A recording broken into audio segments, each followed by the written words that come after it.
Greetings and wishing everybody a happy new year. A year we hope to 2021 is a startup and it starts beautifully and stays beautifully. It's very relevant to have a startup summit in 2021 because we've gone through so many challenges and changes, and I'm sure the startup industry and the various startups that have been working through the last year are looking at this industry now and wondering what next. And I think, therefore, it is very relevant that the International Trade Council does this event. And I'm very happy to be a part of this and participate in this and be able to contribute in whichever way in a very small way, in fact, to the startups and hope participate in their growth process. Positioning your startup is vital. It's a very simple topic, and when you think about it, you kind of wonder why. Sometimes you wonder that, okay, it's very obvious that a startup has a positioning, my brand has a positioning, but it's important to just step back, stop and step back and understand what is the meaning of positioning your startup, why do you do it, and why is it vital? It is vital because your stakeholders, whether it's your internal employees, whether it's your customer, whether it's your supply chain, look at you from a particular perspective. That perspective influences all your growth and your success. What you communicate as your positioning is as important because that sets the tone of how the stakeholders look at you. Positioning your startup is vital is a topic that I'm very passionate about. I worked with various startups over the years, various entrepreneurs, and I realized one thing, that every startup has a story to say. Every startup has a beginning, and there is a reason why they are there and doing what they are doing. It is important to establish that through your position. So in this talk today, what we will be covering is how to position your business. Some details about corporate storytelling, the frame of reference, understanding your customer segments, creating sustainable competitive advantage, and pulling your brand assets together. So join me in this interesting journey on positioning your startup. There are three aspects of positioning one should remember when you're looking at a startup or, in fact, any business. One is the corporate positioning, two is the product positioning, and three is the brand positioning. For startups, corporate positioning is a very critical element. Corporate positioning is what you begin with, is who you are, is what you are. Product positioning is about your product, about what you are doing, what is your creation, and your brand positioning is how you present your product to the outside world. Very often, there is a lot of focus on brand positioning, and there is less focus on corporate positioning. I would urge startups to first focus on corporate positioning because it is extremely vital and defines who you are for a very long time. So what is your startup positioning or corporate positioning? It is who you are. Who are you is your definition, and that is what positions you as an organization. What are you planning to do? For instance, if you are a tech entrepreneur, is that your identity, or are you a tech entrepreneur who happens to be a tech entrepreneur but is actually at heart doing something for social? Is your corporate being developed? Is your company or business being developed because you're a group of entrepreneurs and innovators who wanted to contribute, let's say, to the agriculture sector? Or are you a group of financial executives who have got together in order to create an impact in the finance industry, or could be the healthcare industry? Who are you? Are you a single entrepreneur who had an experience in your life that transformed you and made you have this vision of creating this organization? Who are you? That's very critical to define yourself as an organization, as an entrepreneur, as at your startup itself. What are you planning to do? You saw a problem. You identified a need. You looked at a situation and you saw a market. What are you planning to do about it? What is your solution? What is your idea? That defines your startup position. For example, are you a doctor, a medical expert who has decided to create a startup in order to solve distribution of vaccines today? What are you planning to do? Are you somebody who's looked at the COVID scenario and said, I'm going to help in the vaccine distribution, and decided, okay, I'm going to build cold chain, or I'm going to get into the logistics of it? What are you planning to do? Therefore, who are you and what you are planning to do are very interconnected. And they define and absolutely communicate your startup positioning. They're integral part of your startup positioning. Why are you doing this? What is your purpose? Is your purpose profitability? There's nothing wrong with it. Is your purpose creating a change, innovating something, finding an idea, encouraging others? Why are you doing this? Why? What is the reason for your business? What is your purpose? The positioning of a startup begins with the purpose, begins with who you are, what you are doing, and why you are doing. How? What is the format that you are going to use? Like I always say, is Amazon a logistic company? Is it a tech company? Is it a distribution company? Identify how you are going to do your delivery of your idea is important, because that is your differentiator. That could be what is in your mind, your idea. That is your vision. So talking about how. So as a startup positioning, what's your story? Who are you? Who is the entrepreneur behind this? What are you planning to do? Your purpose behind this, and how you're going to do it. What's your story is a very, very important part of startup positioning. There are ample stories about organizations that we have learned about, startups that who've gone on to be successful. And what is interesting about them is their story. Let's say Uber. Is Uber a tech company? What is the story of Uber? What is the idea behind it? Just a person who could not find a taxi and goes about and finding an entire system, reinvents the way, absolutely disrupts the way cars are available today. What is your story? That is a critical aspect of startup positioning. And that's what actually excites the investor. If you're looking for an investor, what excites the investor is understanding about you as a startup. Who are you and what is your positioning in the entire competitive world, in the landscape of other startups, in the landscape of industry?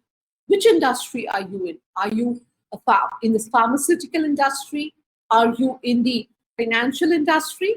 This is also very important from an investor perspective, and if you're raising funds, because investors typically are very focused on certain industries. So if you are a startup in a particular sector and you can define that very clearly, you will attract the right investors. If you do not define yourself this way, if you do not explain the industry specifically that you are in, you land up addressing investors who probably are not interested in the sector that you are in.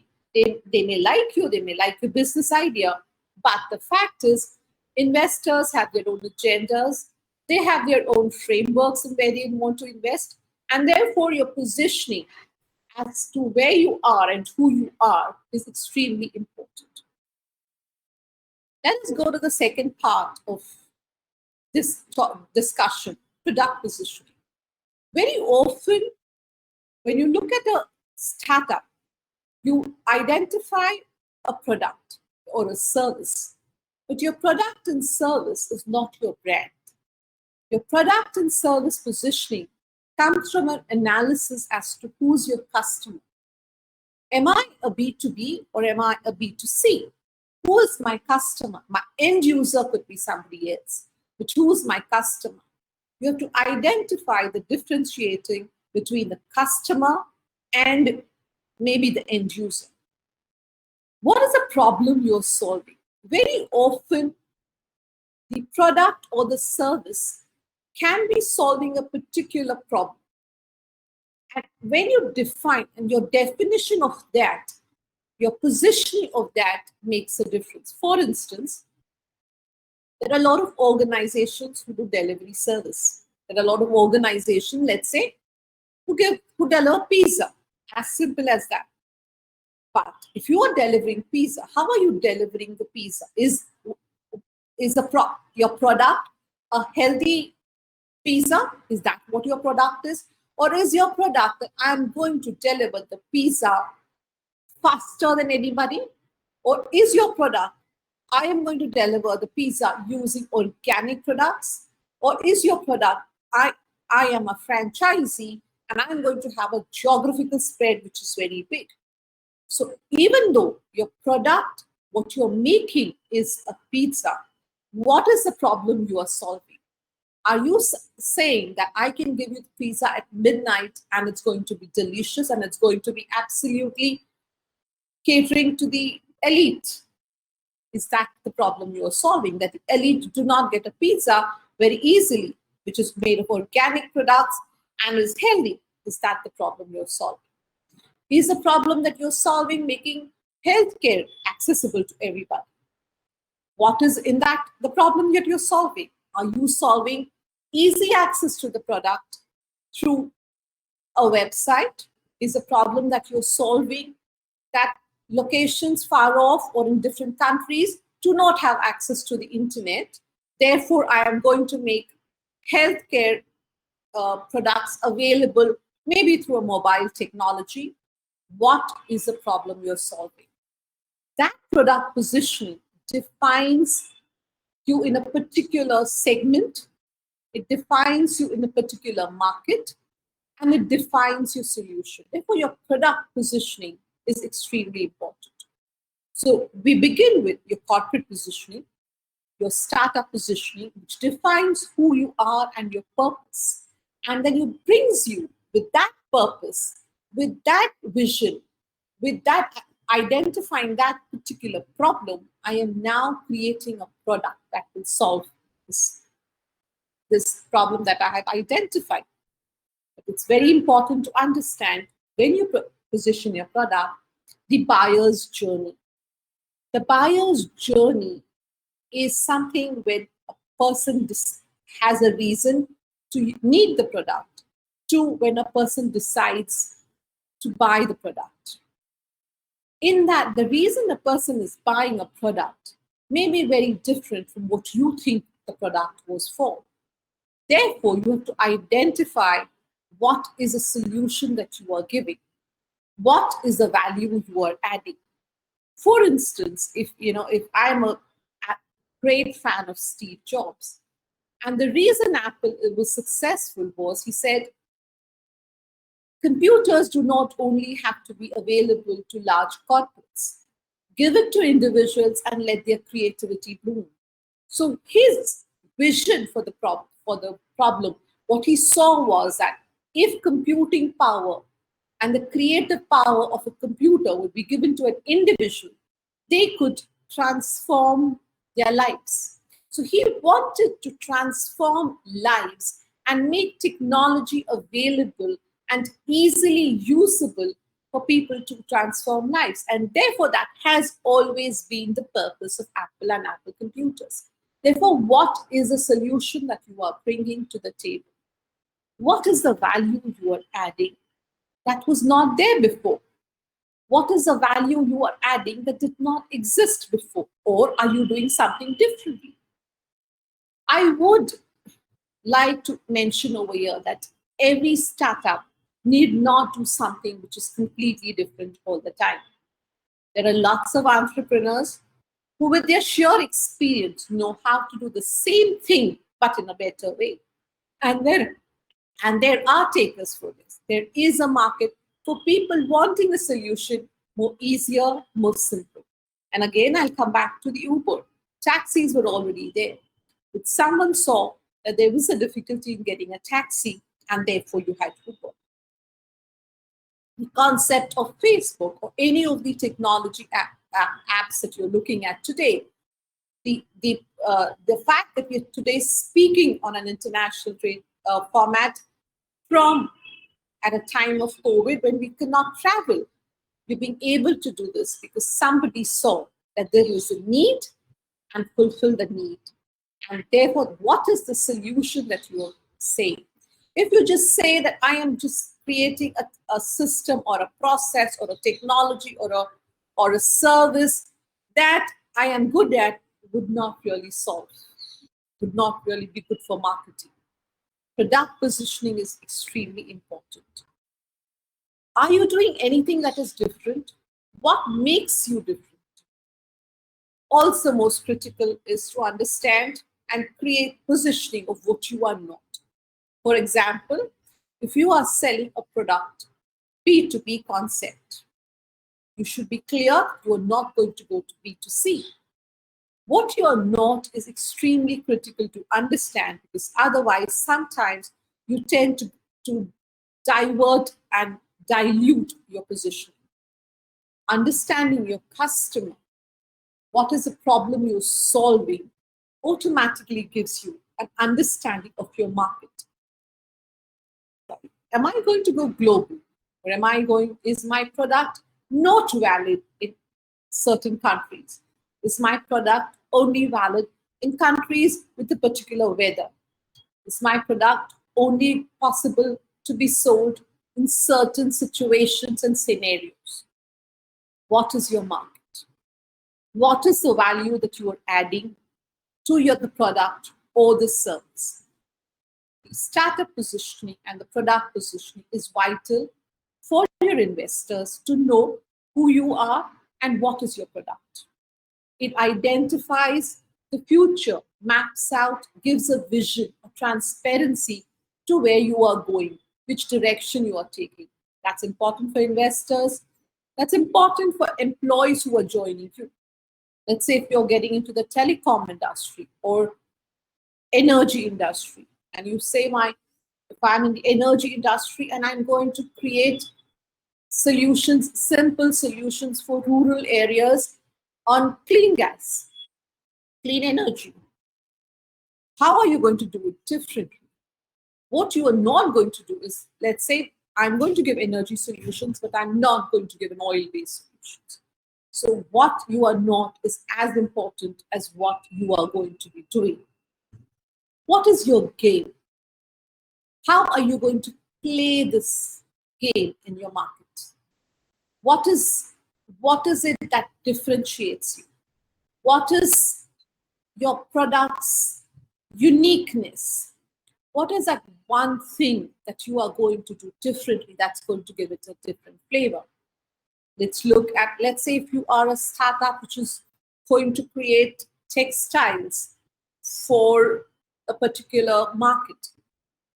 Are you going to be making ready-made? Are you going to make it absolutely for a particular class of people? Are you going to make it for a particular age group? Is it going to have a particular style? What is your product position? And what you are not? What is your game? Are you going to make it a big game? Are you going to be local? Both are good. It's a decision that you need to make. Am I going to grow small initially for the first 2 years, and then I'm going to take my product as I learn more, and I'm going to expand the product in different languages, in different geographies? What is your game? So corporate positioning, or what we can sell, startup positioning, product positioning. Very vital to get investors, very vital for you as an entrepreneur to decide what is going to be your marketing strategy, what is going to be your distribution strategy, what is going to be your growth strategy. The next aspect is brand positioning. The brand positioning is the aspect that we talk out from it to the external world. Your brand speaks to others. Your brand is your representation of who you are and what does your product stand for. Does my product stand for a certain value? Does my product stand for a certain ethos? That is what your brand speaks about. It is a process of positioning your brand in the mind of your customers. It's more than a tagline. It's more than the logo. It's the tone of your voice. It's what you stand for. It's a strategy that you use to set your business apart from the rest. What are you selling? Over here comes a different perspective. Now you're going from within, you're going to the outside. What are you selling? In your product positioning, you looked at it internally to define yourself internally so that you are clear what your product stands for. Corporate positioning and product positioning is a lot of an internal identification of who I am and what I am creating.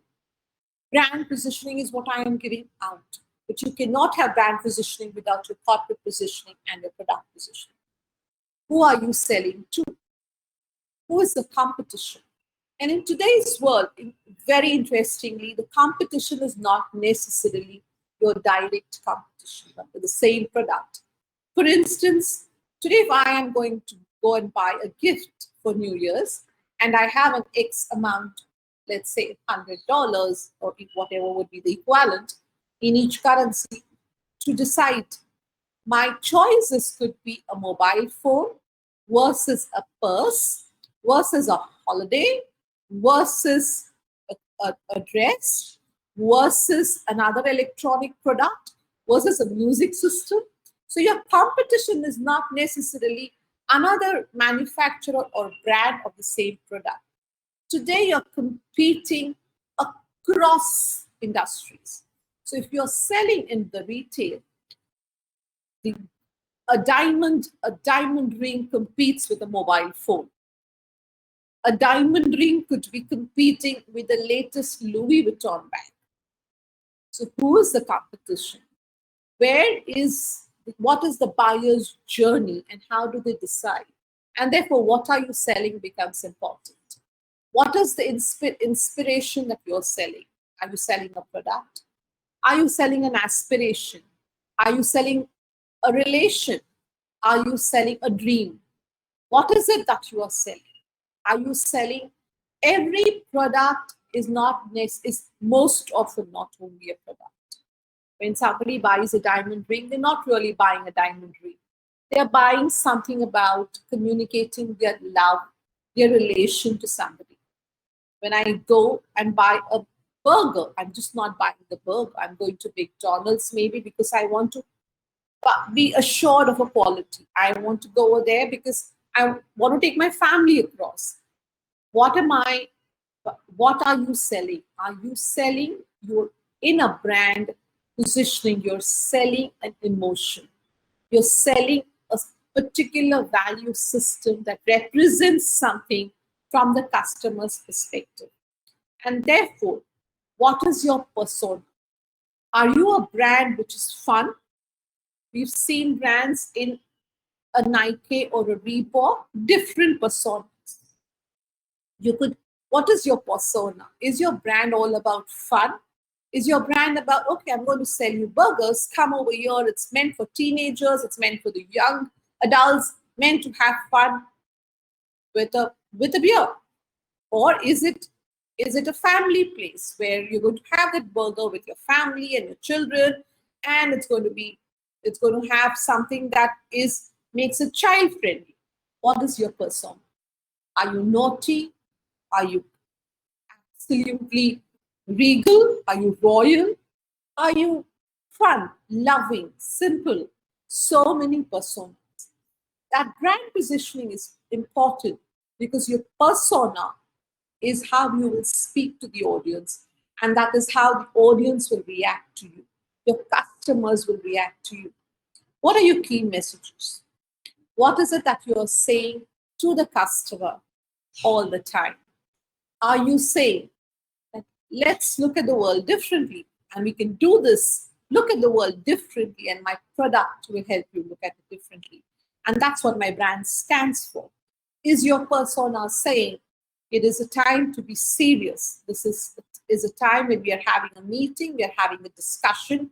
It's a serious time, and therefore I am going to create an atmosphere around you that allows you to make this decision. That anyone sees my product with you, they will understand that you are an achiever.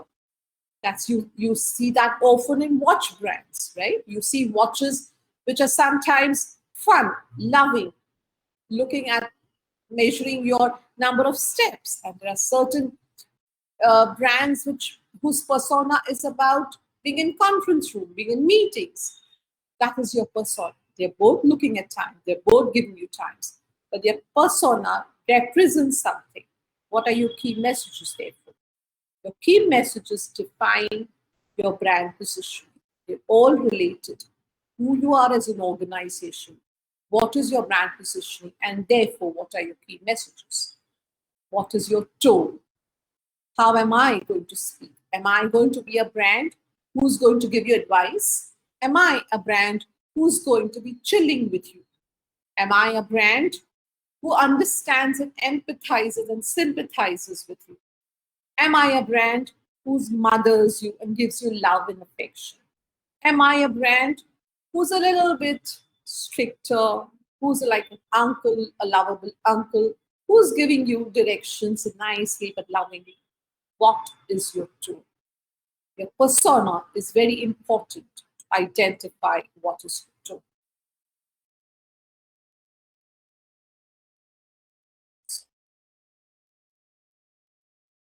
When you look at customer segment, this is a very important another area of positioning. It's very any product or service can be sold or marketed to various audiences. It's important to identify and focus on a few customer segments more for simplicity. For example, a B2B, where you're selling to other businesses, right? If you are a manufacturer of garments selling to malls, where they market it, or marketing it for other brands. You are a manufacturer of a product that you manufacture and it's branded by somebody else in their brand. You are the outsourced partner.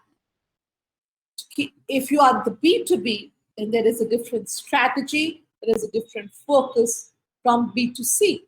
So very important to understand and identify your customer segments. And for simplicity, not have more than 5 customer segments. Which are the other kind of segmentation? You have the demographic segmentation. What is the demographic group of people that my product is going to go towards? What is my brand going to speak? As a company, whom am I going to market towards? Demographic, it's young, old, age groups, genders. It includes personality types.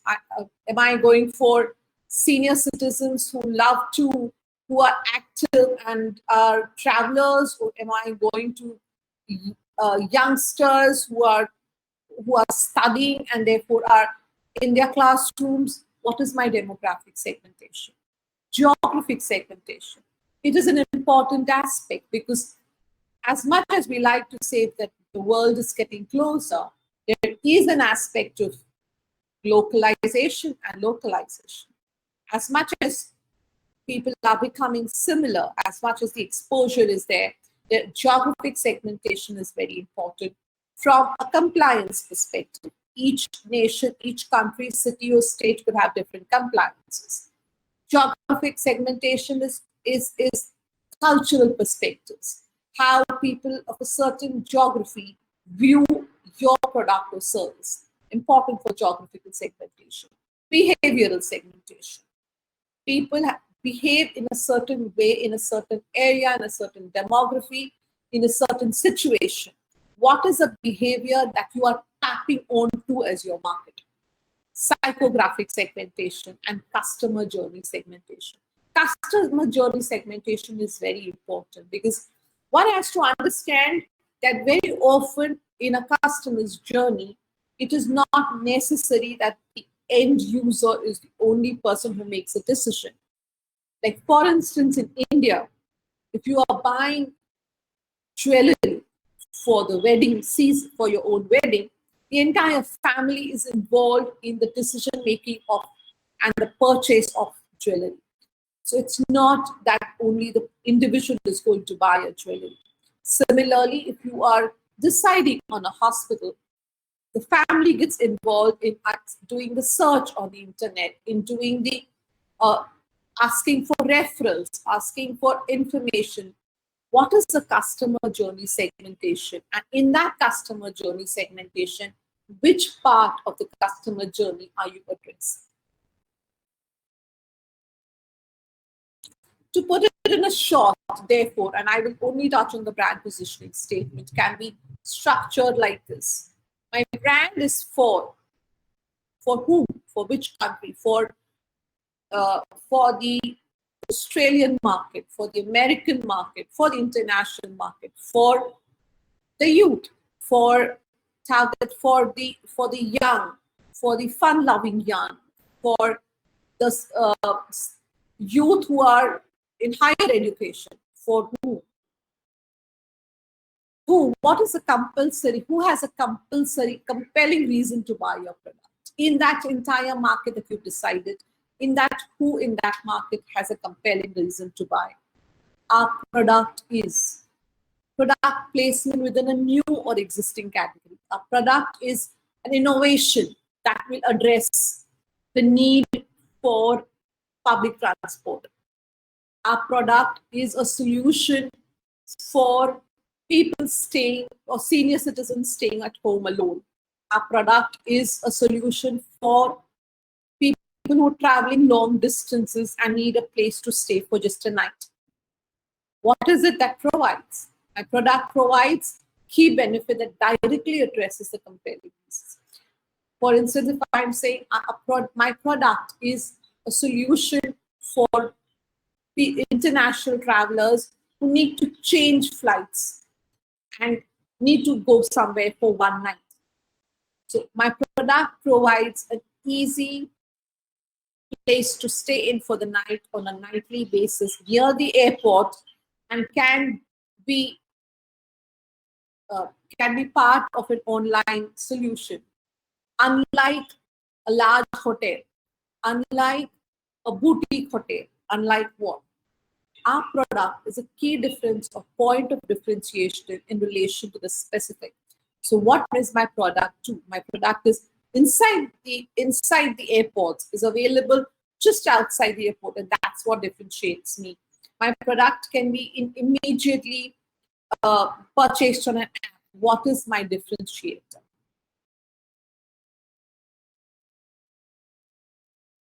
Most important is once you've created your brand persona, you've created your key messages, you've created your brand tone, is to pull together your brand assets through a very strong content strategy. Audience personas, through competitor research. How do you do that? How do you pull your brand's assets together? By understanding, you understood your brand's personas, your audience's personas. Do a competitive research, and therefore you will understand the content strategy of other brands. You will understand how the competition is in the same product range or in a similar buying journey. What is it that they are doing? You will understand, pull together your brand positioning, brand story, and brand values. Bring together your brand mission at the various brand touch points. Your customer and stakeholders connect to your brands at various touch points, from your website to your social media, to your brochures, to your events, to the stories that you sell, to the investor presentations that you make. Bring together all your assets together through a very strong content strategy. And finally is your brand identity. Your brand identity is your logo. Unless you do this, unless you identify your corporate positioning, unless you identify your brand positioning and your brand voice, you will not reach a brand identity, because your brand identity basically is a representation of all that. So the right process for it is first to the corporate positioning or the startup positioning, then to the product or service positioning, then your brand positioning, and finally your brand identity. Thank you so much. I'm happy to answer questions. You can write to me or ask me questions. It will be a pleasure, and it's been a pleasure to be here. Thank you.